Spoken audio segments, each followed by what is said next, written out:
We're going to go to Great Britain now and start our demonstration this evening.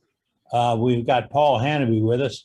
There we go. He's up on the spotlight right now. Good evening, Paul. How are you? Good, thanks. How you doing? Good evening. Evening all. Yeah, a couple of things. The plan is to continue where I left off with the thread chasing box. So I've got another one here. I finished that other one I showed you last week, but I've got another box here that's pretty much at the same stage with the thread cut, and we'll go on with that.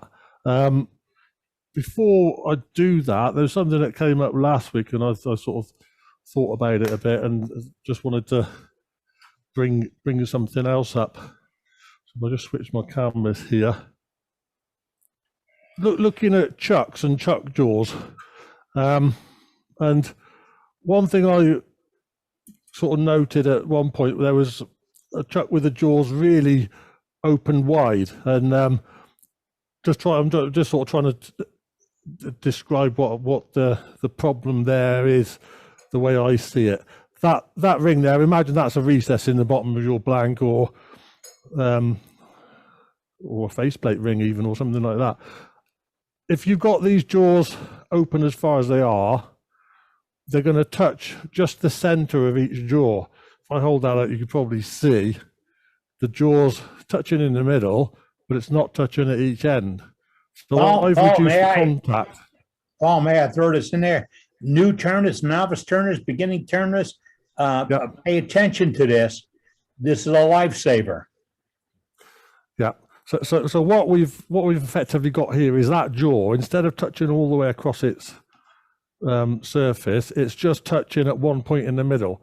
So you've probably reduced the contact area to about a third or less than what it could have been. But in comparison, that set of jaws, same size ring, it's almost an exact fit on that diameter. So those jaws are going to touch almost across the whole width of that surface. So you've got maximum contact, maximum grip. So the point I'm sort of making here is you either size the ring to the jaws, in which case, let's say I wind that one down.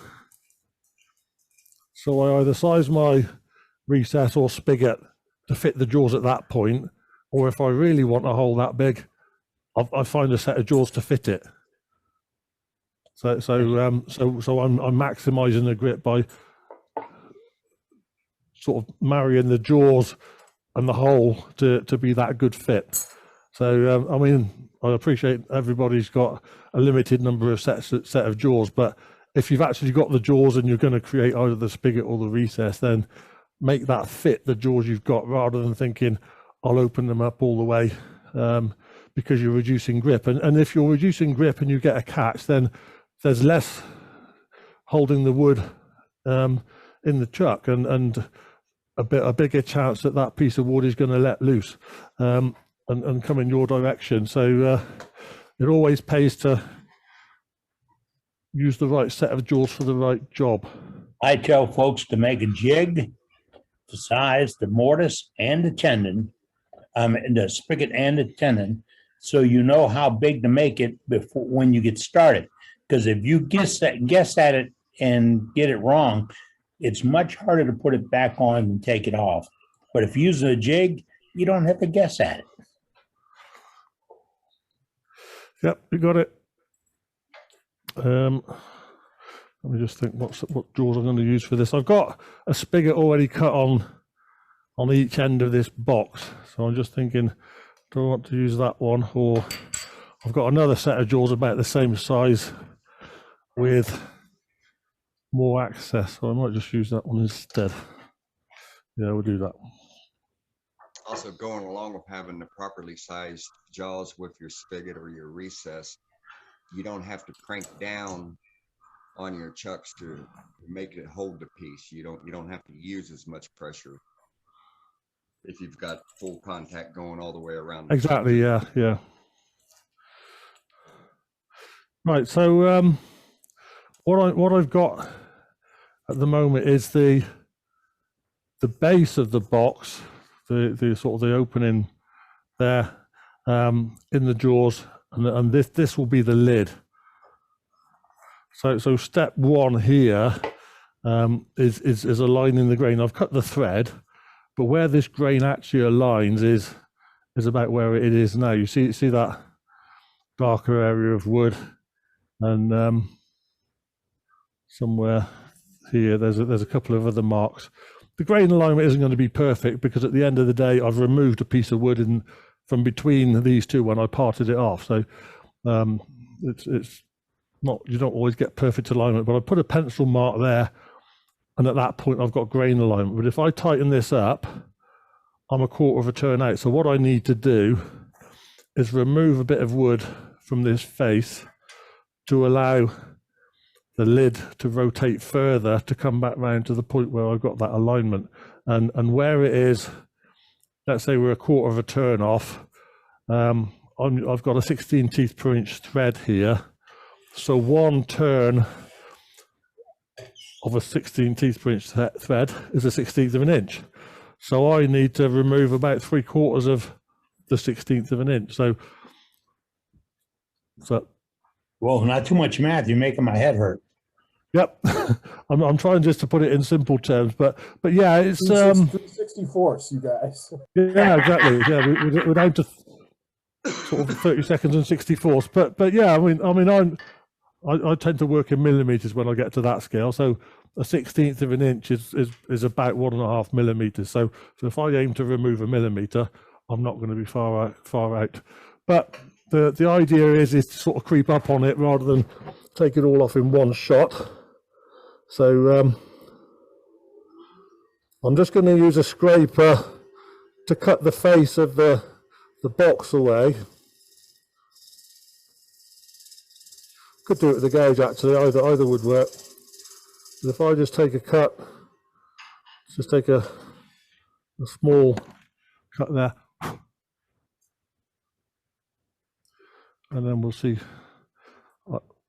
how far we've got away now. So now those two lines are a little bit farther apart, so I've only taken a fraction off of what I needed to. So I've still got sort of 2/3 of a turn to go. So it's a bit more than that. I might actually just use a square scraper, then I'll keep the top of my box flat. I think that one actually needs sharpening, so we're not going to use that one. I'll sharpen that one in a second. So I'll go back to my round scraper and just do it with that. Notice the fuzz, folks. Notice the fuzz. Hey, Paul, is that basically a coving tool, the one you're just using there? Sorry, say that again, Matt? Is that basically a coving tool to make coves with? It's a half round scraper. Gotcha. It used to be Thank something you. else, I see. but Okay. it's a round bar tool, and it used to be, I think it was called a quadrant tool, where it was just cut at an angle on the end. But I reground it to, what I've done is ground it so I've got half a thickness at the end. I sort of modelled it on a drill, like a D-bit, whatever they call it, or sort of a fluteless drill, if you want to call it that. So this will actually drill, because it's that cutting edge is exactly on the centre. So that was part of my intention, but also it's just a half round scraper, and because it's a round bar, I can actually angle that anywhere I want on the rest. And I find it quite a nice tool for hollowing. Thank you. So when I'm making goblets and boxes and things like that, it's quite a handy tool. So that's my pencil line there, and I've now got just over halfway. I've got just over 1/3 of a turn left to go, so a little bit more to come off. But yeah, occasionally I decide that there's a tool I want, and if I've got something else that fits the bill in terms of the actual hardware I've got, but the wrong sort of grind on it, I might just regrind it. And this was one of those. I think I saw it for sale at my club. Somebody else was selling it. We had a tool sale or something like that, and I saw it and thought, yeah, I've got a use for that. And I just saw it as a blank So you can see I'm approaching the right sort of area now. I've got, let's say, a quarter of a turn left. So from this point, I'm just going to take it easy. If you rush this, you will not like the results. So Yeah, you end up showing going you- past and having to do another whole turn, which is taking another 16th off. So getting a bit closer.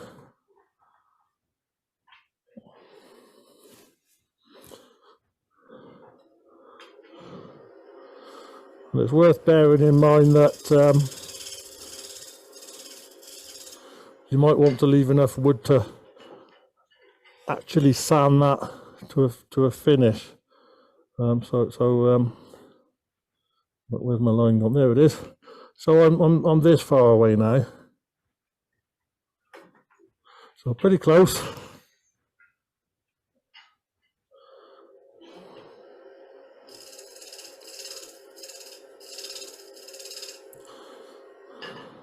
Let's try that. What Paul is showing you here with that scraper is why you never throw tools away. Even if they got that dumb looking grind on them that you got in the kit, don't throw them away. Yeah, I mean, if you've got a good sort of piece of metal there, so I'm getting a bit closer. Probably one more cut and then just sand it.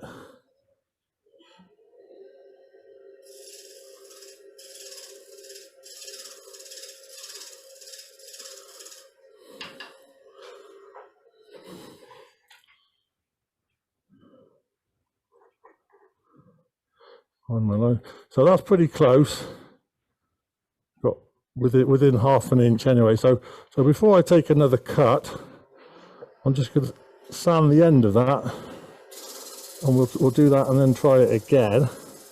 So just in case there's any high spots that I haven't noticed or anything like that, it's always worth doing that. So you can see I'm almost there now. I'll probably leave it so it's just off. And then do a final fit right at the end, perhaps. So that's almost on the line. You see, I'm literally 1/8 of an inch between the two. So I'll stop at that point and probably do a final fit on that at the point when I need to. So I've got a solid top there, and the bottom of the box isn't fully hollowed either. It's just I've taken out enough wood really to make a thread. I mean, I could make a square bottom box, but my intention was to actually shape that and use a bit more of the depth of this. So I'll start off with the lid. I mean, I'll probably take most of this wood away. But what I'll do is just dome the end there a little, just to switch to that one, just to make that a little bit more pleasing to the eye.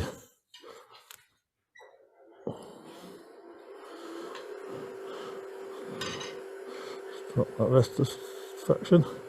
So I'm just going to use my spindle gauge and take a few cuts here, just to dish this on the bottom of the lid.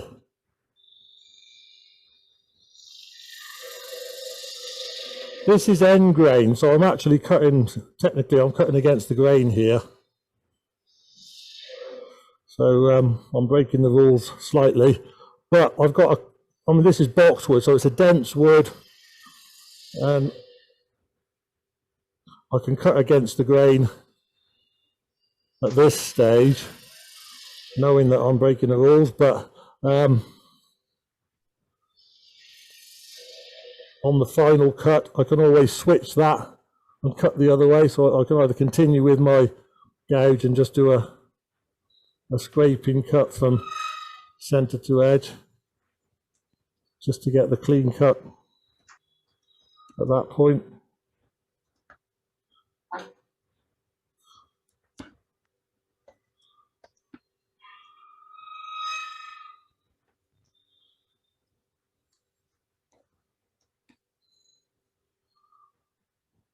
or I could have used a scraper to do that. Either way, both work. So that's the inside of the lid done. And I'm just going to sand that. I can probably go straight in on about 320 grit on that, being boxwood and hopefully a clean cut.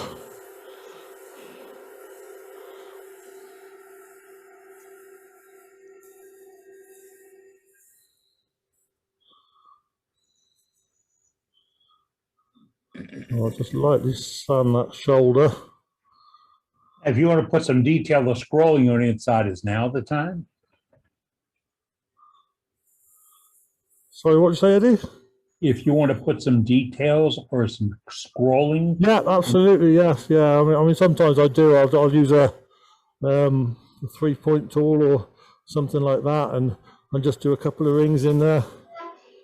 That while I'm here, I might as well do it. 3-point So I've got tool, here you can make that 3-point can be tool. made. That can be made of any round stock tool that you've received that you don't use. So this one here, I'm just going to put that into the lid there, and Look how just inside sweet. a couple of lines, just a small detail. And I've already sanded to 400, so I'll just light pass over with a 400 again, and then that's the inside of the lid done. So just put a little bit of wax on that. I'm not going to use any sort of sanding sealer on the inside of this box, just on the outside. So put some wax on that and just buff it.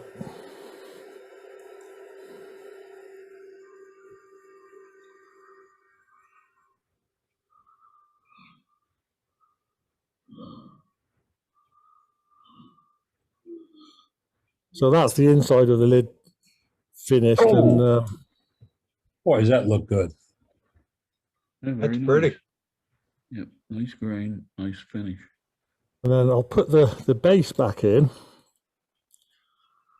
What's that wood, Paul? That's amazing. This is boxwood, Boxwood. Okay. English boxwood. English boxwood, yeah. Can't get it over here.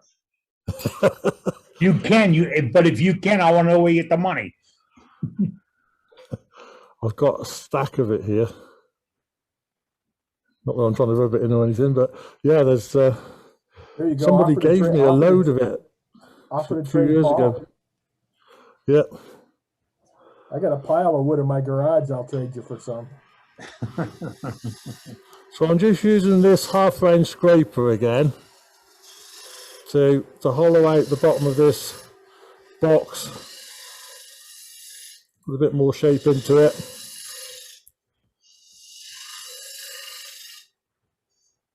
It's not going to be a terribly deep box. I mean, you saw the size of the piece I was working with, so it's not going to be huge, but I can certainly make a bit of a shape out of it. And if I want to sort of gauge the actual depth here, I've got a depth gauge here. I can set that to sort of the side of the box and allow enough at the bottom for the base of the box and lock it there, so I can put that inside the box, and that tells me I've got just over an eighth, nearly a quarter, somewhere between an eighth and a quarter to go in the middle. So at the moment I'm just doing a cut that's sort of from the bottom out to the edge. So cutting centre to edge here, just to roughly get the depth, and then I'll worry about the overall shape when I get there. So a little bit farther to go.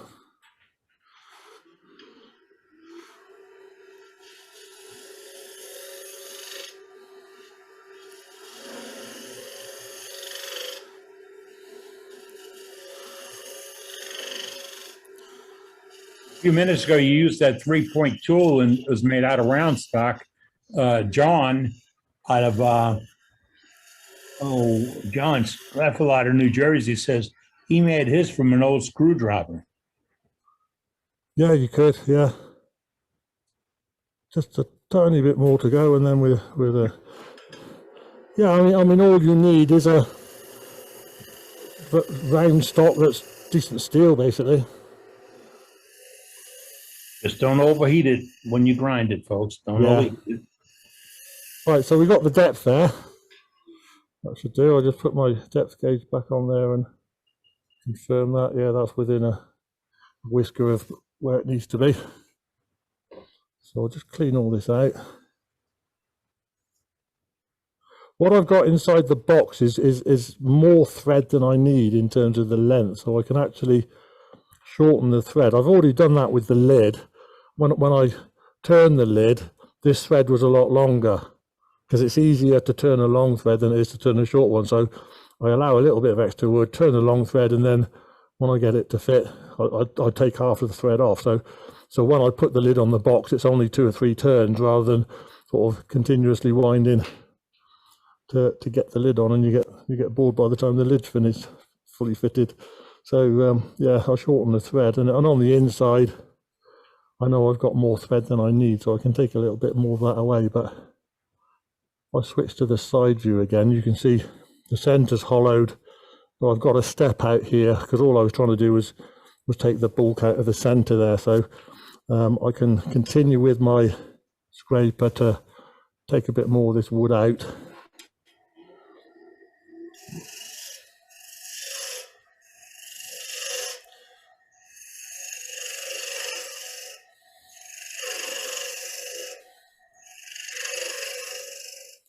What I also want to do is to, as I said, I can shorten that thread a little, and while I'm doing it, blend the side of the box beneath the thread into the threaded area as well. And I could do that one of 2 ways really. One is to use that recess tool that I showed you before. Let me just find it. It's in this box somewhere. There's it. Must be that one. There it is. I know I've got it somewhere. So there's the recess tool with that L-shaped cutting edge. So go to the overhead camera. So I would put that in, put it into the box, and then pull it sideways to cut on the side of the box. So shorten the thread that way. The other way is just to use something like a small hollowing tool. We've got one of those somewhere. If I find it, there it is. So I could use something like this, a little swan neck hollowing tool, and use that to do a similar job.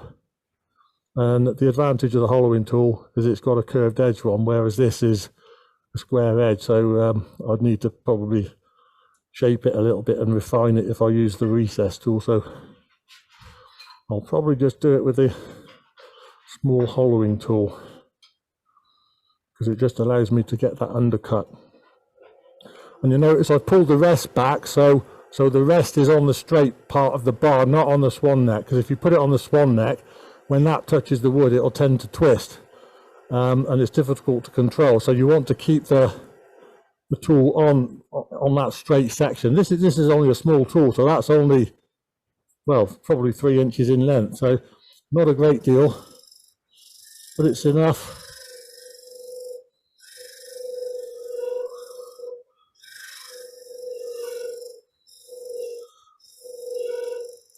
So I'm just sorting out my sort of blend between the wall of the box and the bottom of the thread, and I'll just clear all that out so I can see what I'm doing.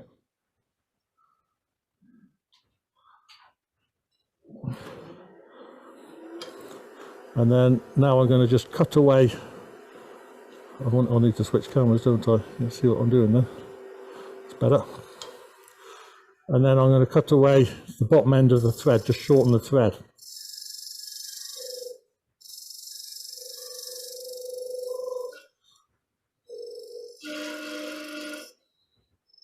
Now, after the fitting you started out with doing this inside thread slicing does not change the fit for the box.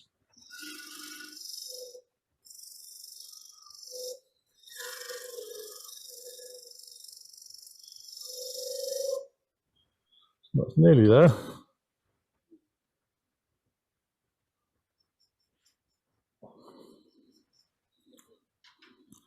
I've just got a corner where the wall beneath the thread meets the sort of the sweep up from the bottom, so that just needs the shape improving a little. I'm cutting just above center with this, and I'm actually angling the tool slightly downwards. I'm not holding that perfectly horizontal. I'm rotating that slightly so it's angling downwards and just making it slightly less aggressive. But I've got the ability there to rotate the tool clockwise or anti-clockwise, and if I rotate it clockwise, it brings the tip up and slightly more aggressive, and if I want less of a cut, I could turn it the other way, turn it anti-clockwise, and just make it more of a trailing cut. So I can use that to my advantage to get where I want to be. So that's got rid of the shoulder there, and it's not too bad. I'm just going to switch back to that half-round scraper and just blend the bottom slightly better.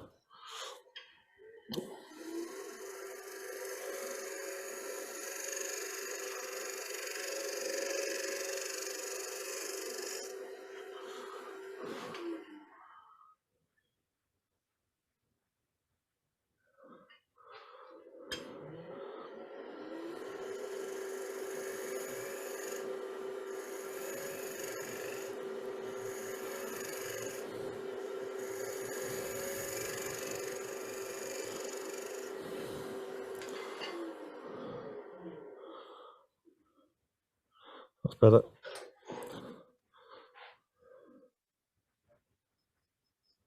So that's the inside of the base done.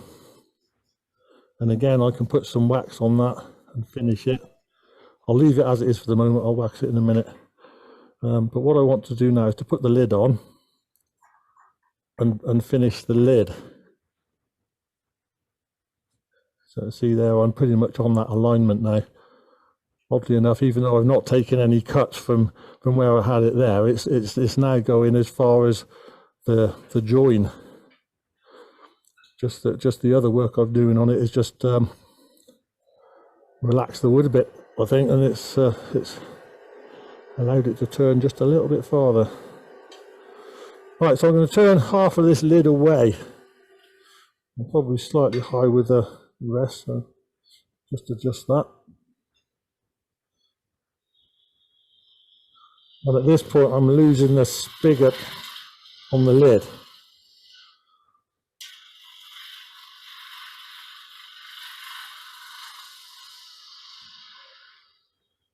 Very nice slicing cuts.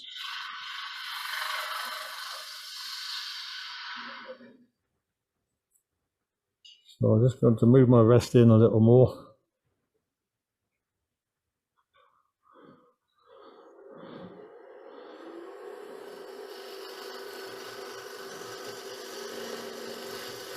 It's at this point you find out whether you've got a good thread or not. Because if you don't, you'll tear it out.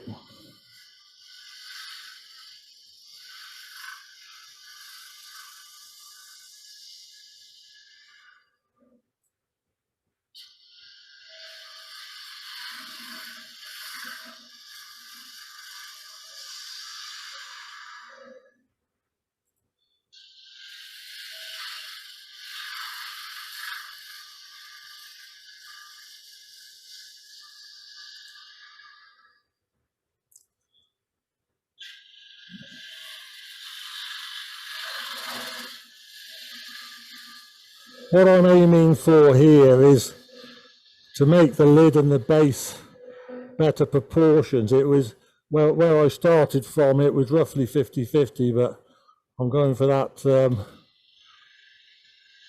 of more aesthetically pleasing ratio of about sort of 2/3, 1/3, or 3 to 5, sort of the golden mean, or somewhere around there. Generally that works better, and so you can see there I've got almost 1/3, 2/3 there, so I'm not far away. Bring that rest in a little. I mean, at this point I could shape the box in one of a number of ways, but I'm just going to go for a fairly simple curve like I did on the box I showed the other day.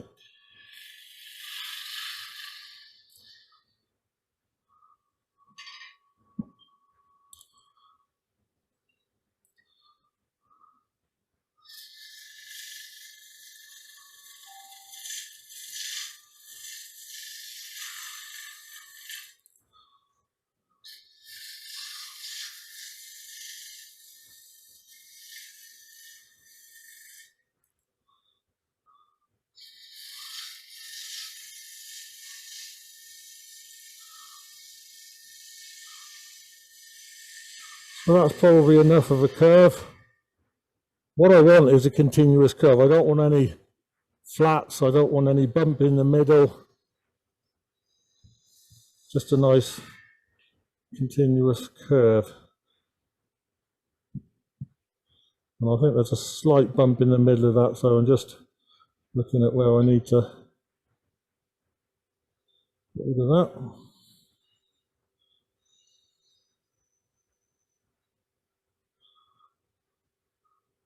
Feels reasonable. You get to that, what I call sort of the diminishing returns. You can mess around with the shape and refine it, but you reach a point where all it would take is 10 seconds with a piece of abrasive. So at that point, you're probably faster finishing it with abrasive than you are trying to finish it with the tool. But that shape is okay, I think.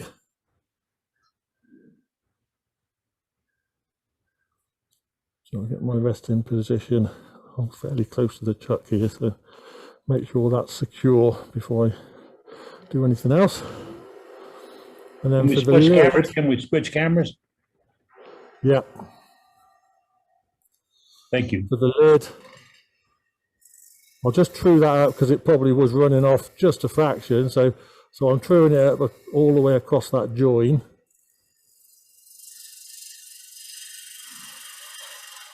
And then I'll start turning it in on the bottom half. I'm not going to be able to go as far in as I want here because of the size of the spigot. But one thing I always try and impress on people is whatever the size of your chuck jaws and the size of your spigot, don't let that govern the shape you're trying to produce. You produce the shape you want and the proportions you want, and don't let the chuck dictate. Just figure out another way of getting the shape you need and the size you need. So I'll go as far as I can here, and then I'll come at it from another angle, from another direction. So I'll get the size I want.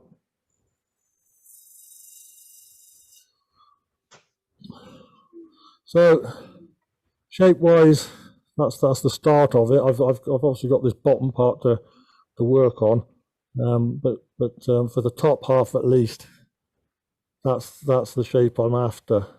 I've got a clean cut across the join there and 2/3 of the way down the actual box. What I can do now is finish this. One tip here, you see when that was screwed up, you see the join. You're always going to see the join. And over time the wood might move slightly and it might feel a little bit raised at one point or another. So that's never going to be an invisible join. So I'm not going to try and hide it. I'm going to just make a feature of it. So just using my narrow parting tool. This is about a sort of 2mm parting tool, 1/16 of an inch, just over. And I'm just going to use about 1/3 of that. I'll just do a very small parting cut, just there, right on the edge of that shoulder. So now when I put the lid on, that join is obvious, and it will always be obvious, but rather than hiding it, I'm making a feature of it. It's part of the design now. It's intended to be visible, so you know it's a box, you know where it separates. So that I think makes it sort of a tidier job of it than trying to hide the join, which you're never going to achieve. So Hey, Paul, I got a question. Do you taper the two sides, you know, the top and the bottom? Do you taper them towards the inside so that only the outside touches, or do you leave them parallel? I've left them pretty much flat. Yeah. So the surface here. Are you meaning the shoulders here? Yes. Yes. Yeah, pretty much flat. Yeah. Okay. So now what I can do is finish that lid. Again, if I've done a good job there, I should be able to start off with a fairly fine grit. I'll go for 240. And I'll just try and finish the lid. I'm not too worried about the base at the moment, but I'll sort of half sand the base and finish the lid.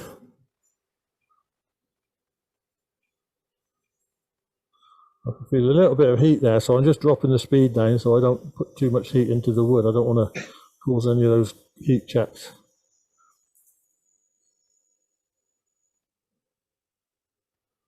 Dense woods tend to be susceptible to that, so it pays not to put too much heat into it when you're sanding. So that's 240 onto 320.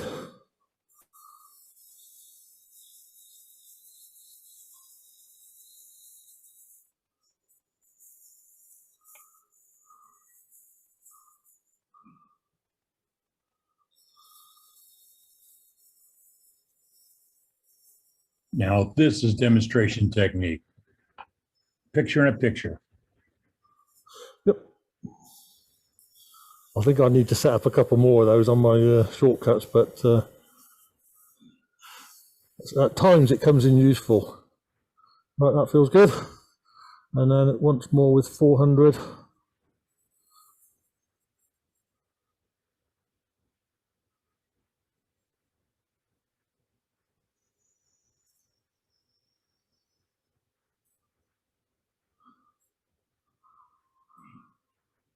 I'll just dust that away with a brush.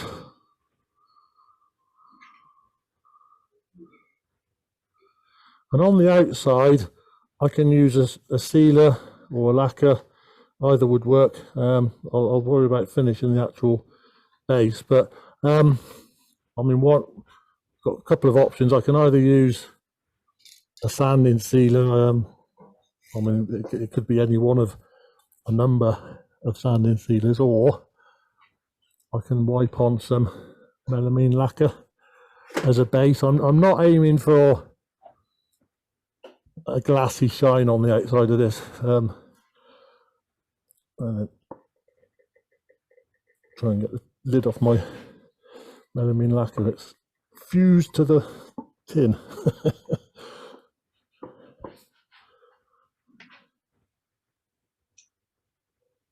For those just joining us, this is Paul Hannaby. Paul Hannaby is one of our Great Britain turners, international demonstrator. And along with like the rest of our demonstrators, they do this at no cost to the membership. And we invite you to be a demonstrator. If you choose to do so, contact us at our website or at our email address, which is worldwidewoodturners@gmail.com. And would like to hear from you. So when we set up, remember, everybody is welcome because it's everybody's club.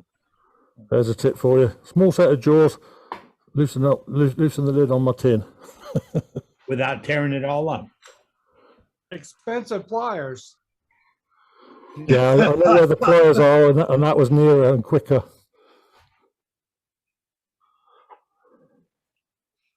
There's an excuse to buy another chuck for those of us that need an excuse. Or at Yeah, least I'm running out of small excuses. saws. So I'm just wiping on a coat of melamine lacquer. Could you explain effectively, exactly I'm what that using- is? I don't know exactly. I've never heard of melamine lacquer before. Can you explain that? See that one? It's a synthetic lacquer, isn't it? It's a plastic based lacquer, but it's quite a hard wearing one. I mean, melamine is used on sort of worktops and all sorts of things like that, and it is quite a durable finish. Okay, It's also folks, a let's, very- let's see it in the chat tonight. Where can we get it? Yeah, I mean, I this wonder one's a how- chestnut one, so if you know a chestnut supplier, then that would work. But there are other brands of melamine lacquer out there, so just look for the melamine. But it dries within seconds, so it's pretty fast. I'm just burnishing that and buffing it. That feels good. Jeff Hornung of the walnutlog.com is a chestnut supplier. But I see that Craft Supply also carries it. I'm gonna put a link in the chat. Folks, that's what it's there for. The chat's open and free. So I'm just putting some Renaissance wax on that. what do you Get think off of that for it. finish on wig stands? Pardon? My question is, what do you think that finish would be like on wig stands? Would that be real The well on melamine, that? yeah, it's a durable finish. So once it's on, it'll stay put. Yes. Sounds like that might be a good thing to put on the wig stand. Yeah, I mean, it's in that league of sort of lacquers and varnishes. So and most of those are moderately durable, aren't they? So, but yeah, it is. So there's the lid. Nice, very Oh, nice. Got a nice bit of colour in the boxwood as well. So that's Okay, the top notice bit. that when he sliced it, there's no divots, no razors because they attract light. So the thing looks smooth as what they call a baby butt going across it, which is nice. Yep. So the inside of the box, I'm just going to sand that very lightly. I think it's not far out actually. It's pretty good. So I'll go straight in with the 320. And I've got a 2-inch abrasive here, so I'm just going to fold that in half. And then just put my finger behind it and sand the inside of the box. I've got to make sure I don't over sand the thread. I don't want to affect the thread in any way. So just sand the box interior up to the bottom of the thread, across the bottom of the box. That's all I'm trying to do there. Just blow that dust out. And again, put a bit of wax in there. I'm just putting this on with my finger. It's quick and easy. And find myself, there it is. Find myself a toothbrush, a little bit of wax on the brush, and just put a bit of wax in the thread. That helps the box to sort of go on, the lid to go on easy. It feels a fairly sort of smooth thread on this already, but it pays to put a little bit of lubrication on the thread anyway.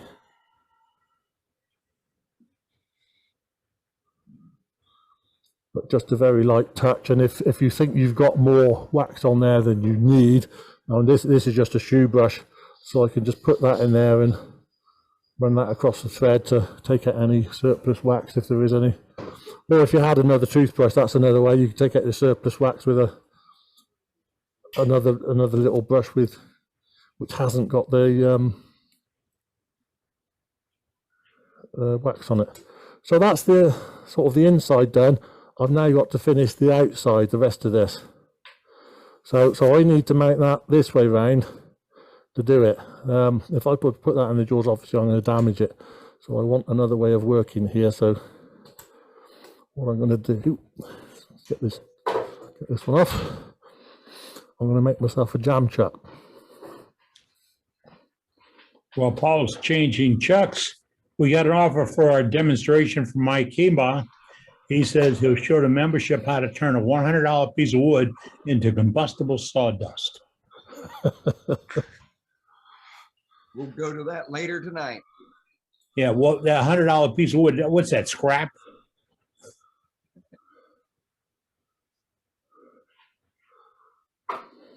Latest price of 2x4s. I actually got a real That's good deal about on right. walnut the other day. Right, so I've got a piece of scrap wood in here. And all I need to do is turn myself a suitable spigot.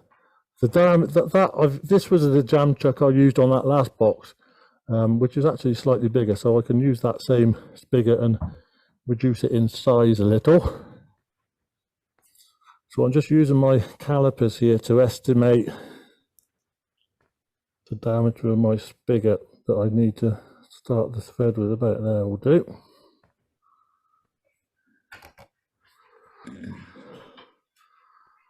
So here's my parting tool. Take this thread away.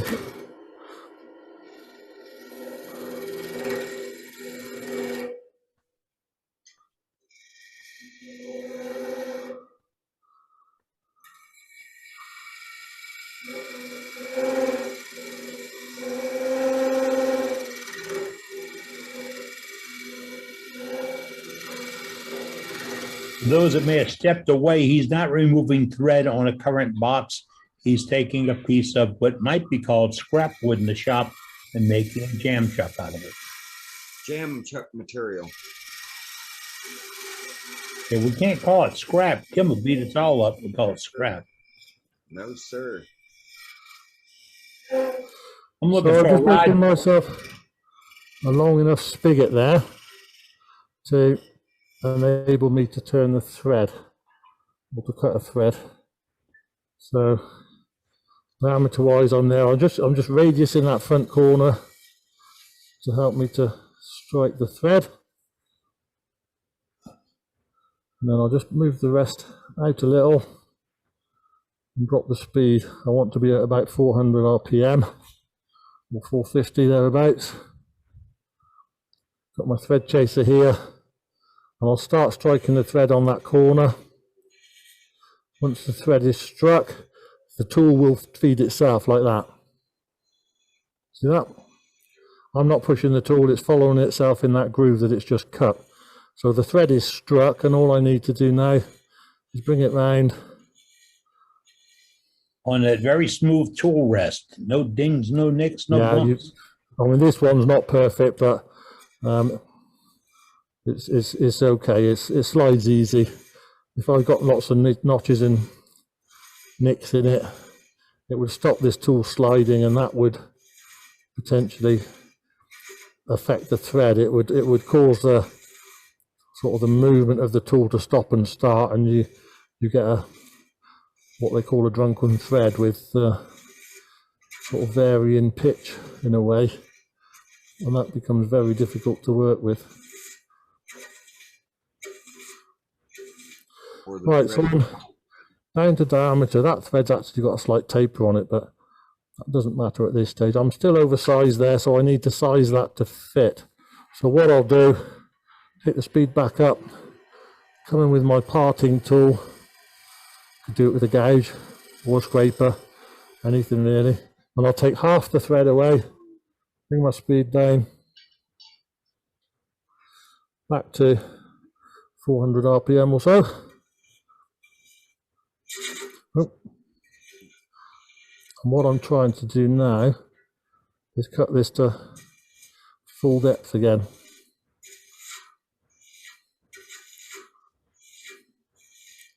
The half depth of threads he left, that's remaining will guide his threader back into line again. I haven't cut a recess. I should really, at the left-hand edge of this thread, I should cut a recess where it comes up to that shoulder, but I haven't, as it's only a jam chuck. I didn't bother, so that's almost going on. So I'm nearly there. So again, take half of that away.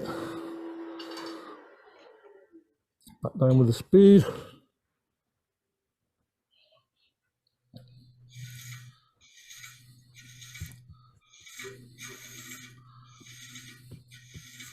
Yeah, what I mean by the recess or the run out is you take a parting tool and you cut right in there,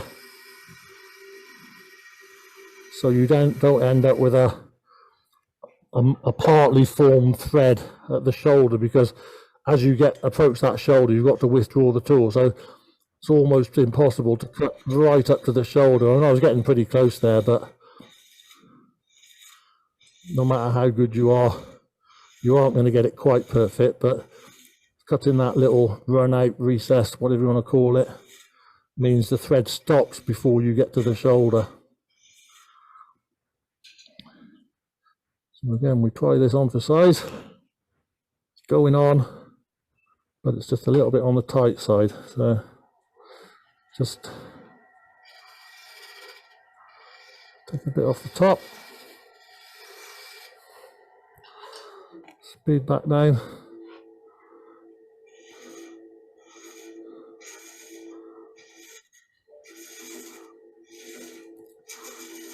This is a good way to practice threads if you're doing threads, and the more you do, the better, really. So just making your jam chuck with a thread, it might seem a little bit excessive, but it's good practice. Let's see where we are with that. There you go. The thread's too long, but we're actually on and sort of heading the right way there. So I think what I can do is just shorten it.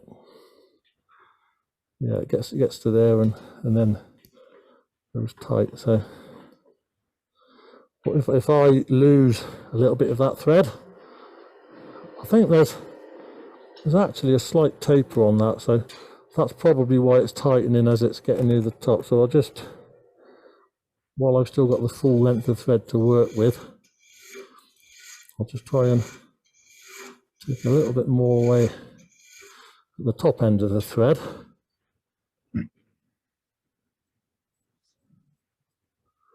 See how we get on there. It's still getting to the point where it's binding at that point, so hopefully if I shorten the thread it will go up. What I'm aiming to do is get that shoulder up to the other shoulder, and then I've got good support to finish my turning. So I'll turn away part of the thread.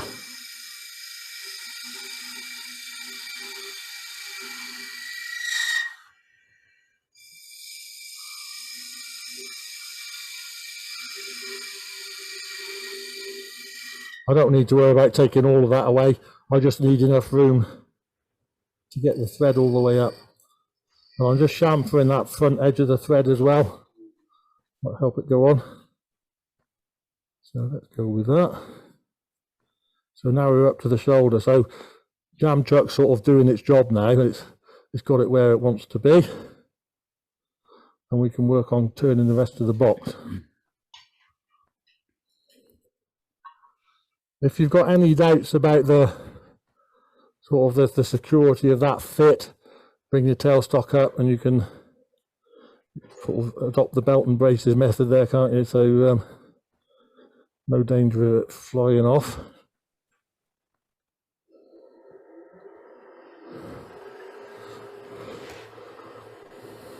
And I'll just not take too heavy cut, keep the cuts moderately light.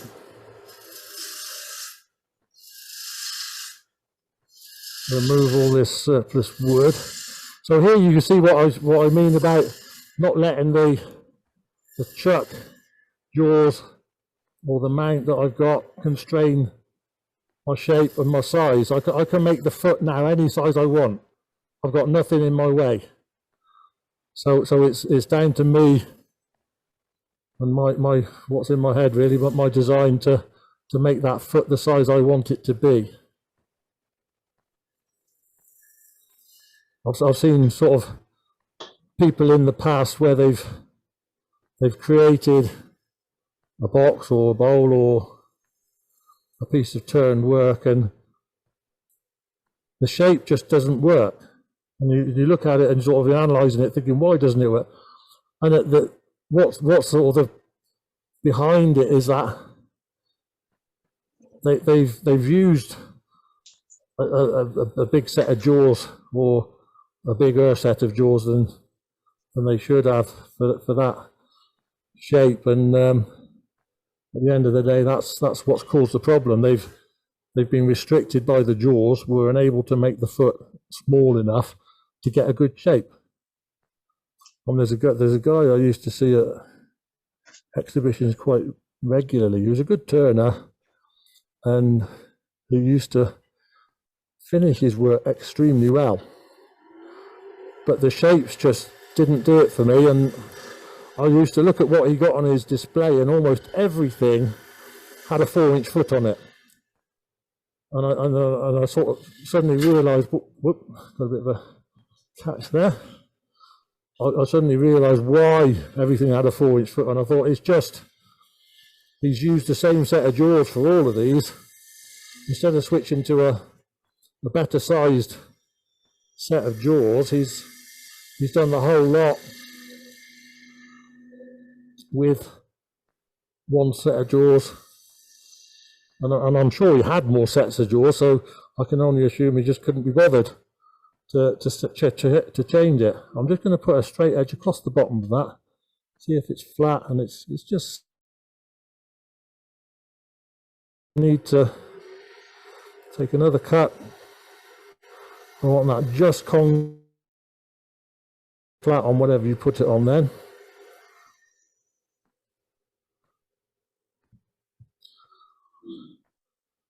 But yeah, I mean, I think had he used a better choice for the set of jaws, his work would have improved immensely.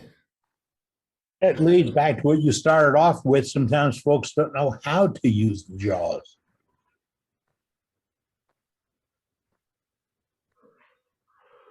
Right, so that's the cut done.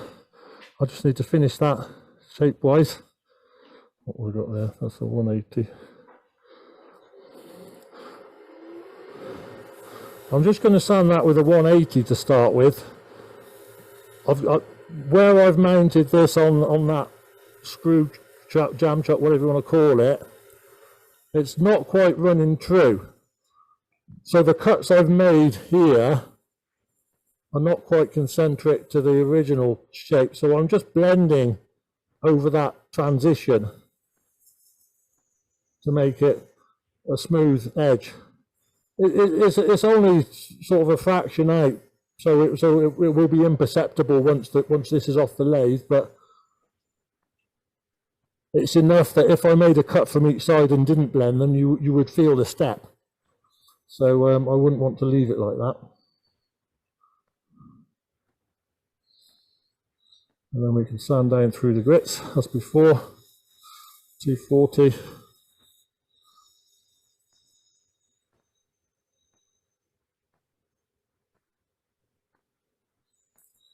I've got my speed again. I just remembered I don't want to put too much heat into this.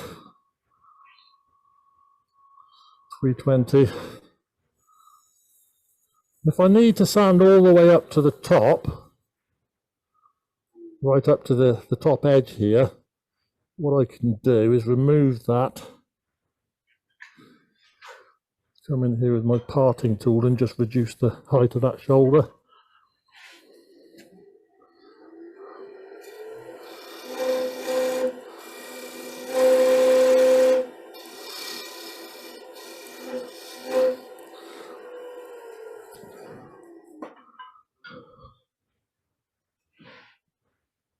So now the shoulder is smaller than the top of the box, so I can sand that all the way up to the top now and do whatever I need to do with finishes, etc.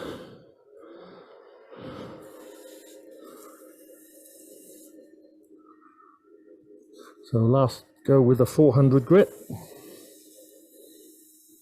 Turners, pay attention that even at 400 grit, he's generating sawdust or grit dust. If you're not, you're polishing, you're not sanding. Yeah, if you're not getting any dust coming off, then it's sort of question whether the abrasive is actually cutting. Yep. It kind of means you've used it too long at that point. Exactly. Or you spun it too Or fast. try to get more cut than was necessary and you overloaded it. Right, so I'm just going to come in with my 3-point tool again and echo that detail I did under the lid on the bottom. So just a couple of lines there. And as before, I just touch that with a 400 grit just to take off any burrs that might be there. So now I want to use my melamine again. And that product is in the chat, folks, where you can get it from. Sawmill Creek is one. Sawmill Creek is one of them. Yep. Well, that's So if I put that on, that's a how-to site. if I put that on and wait, that's now touch dry. That's how fast it dries. So I can actually build up as many coats as I want. If you put enough on, you will end up with a deep shine. It's like any other lacquer. You put enough on, you'll get a good shine. I tend to just two or three coats. I want to seal. It gives me that sort of durable finish because it's quite a hard wearing lacquer. But I don't often go for a high shine on things, or at least not on things like this. I quite like the wood just to look. It's got almost like it's not finished, if you see what I mean. Just a sheen rather than a high gloss. Well, So boxwood, that's like plastic. It'll have a great sheen when you sand it out. That's why Dane's going to buy some from you and share it with us. And I mean, if you want to cut that back with 40 wild will or something else, then you can. I mean, that's a 40 wild will. I could whiz over with that and then put wax on it. It doesn't take a lot. I mean, with a wood like boxwood, I'm not sure you need to do a lot of cutting back anyway. Wait, I said it was Dane. No, it was Matt Harbour was going to buy some to share. Yeah. Yeah, it goes a long way. But my wife does enamel, and she's got her own workshop as well. And I made a workbench for her with shelves under it and stuff like that. And the top shelf I painted with melamine lacquer. It was like wood kitchen worktops, like block sort of form beach, and I made these benches, and the top just coats of melamine lacquer. I mean, she's probably abusing it and giving it quite a hard life because she's working with powdered glass, and effectively that's an abrasive, isn't it? So I thought, yeah, I'll use the melamine. That's quite a durable finish. So seems to be standing up to the wear. So I'm just buffing that with a piece of, this is what they call safety cloth. It's paper based, it's not woven, so if it catches, it tears. So safer than a woven cloth. So unscrew that off there.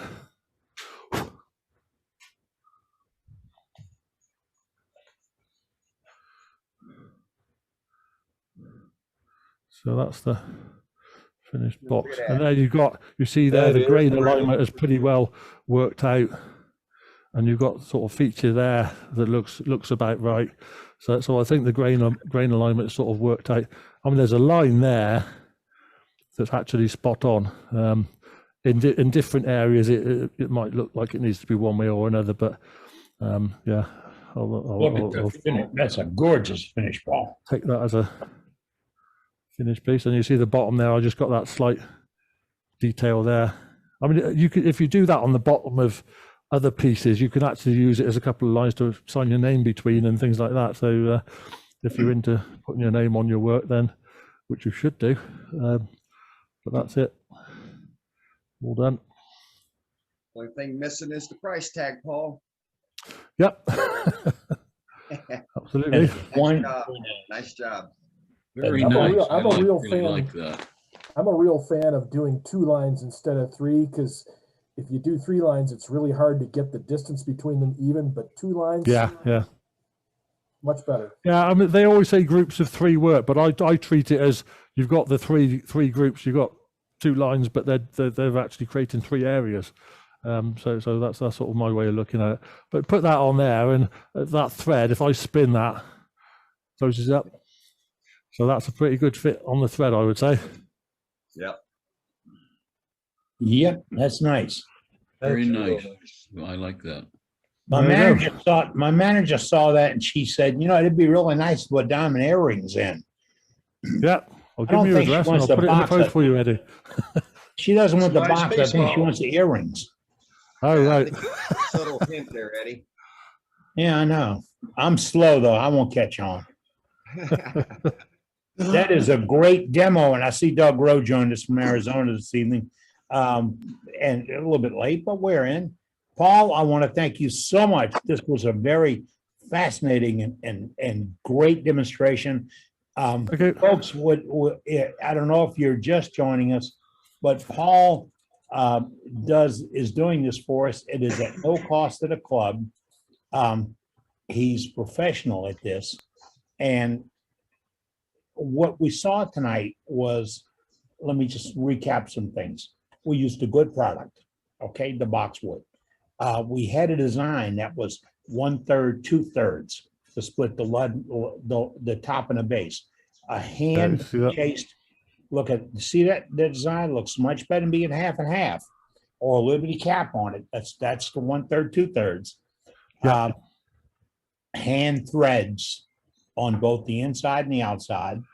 He cored it and hollowed it, but I want new turners pay attention. He did not use a gouge to go inside and clean this piece up. He used a scraper and cleaned it up on the inside.